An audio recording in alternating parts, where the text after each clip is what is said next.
বহুত দিনৰ পৰা আপোনালোকে মোক বহুত নিউজ শুনি আছে, বহুত অপপ্ৰচাৰ চলি আছে।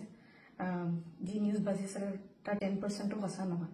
আৰু মই ইমান দিনে একো মাত মাতিব পৰা নাই, কাৰণ ইমান হেৰেছমেণ্ট, ইমান মেণ্টেল হেৰেছমেণ্ট, যোনটো কেতিয়াও মই ভাবাই নাছিলো হ'ব বুলি, সেইখিনি মই পাৰ কৰিব লগা হৈছে।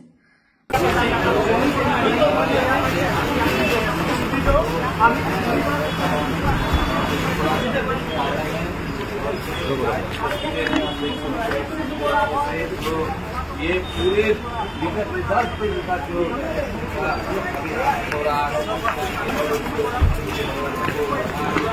মেণ্টেলি প্ৰস্তুত নাছিলো কোনো ধৰণৰ কথা ক'বলৈ বা কিবা ষ্টেটমেণ্ট দিবলৈ। সেইটো কাৰণে 7 দিন মই যেনে যেনে কটালো, কিন্তু এতিয়া জোখতকৈ বহুত বেছি অপপ্ৰচাৰ চলিছে। বহুত ধৰণে মোক সাঙুৰ খুৱাইছে বিভিন্ন ক্ষেত্ৰত। ন্যায়ালয়ে মোক দোষী কৰাৰ আগতে নিউজ মিডিয়াই মোক দোষী কৰি মোক এতিয়ালৈকে ফাঁচি দিছে। মোক অলৰেডি মই দোষী বুলি কথা কৈছে।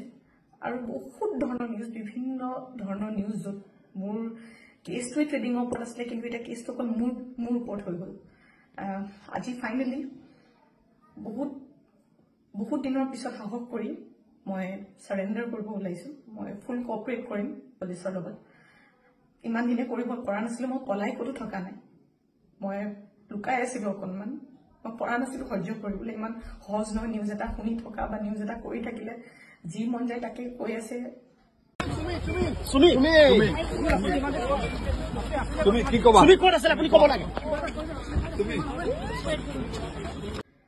আজি মই চাৰেণ্ডাৰ কৰিম আৰু মই ফুল কোঅপাৰেট কৰিম পুলিচৰ লগত। আৰু মোৰ বিশ্বাস যে যদি মোৰ সত্য হয়, মোৰ কোনো ধৰণৰ শাস্তি নহয়।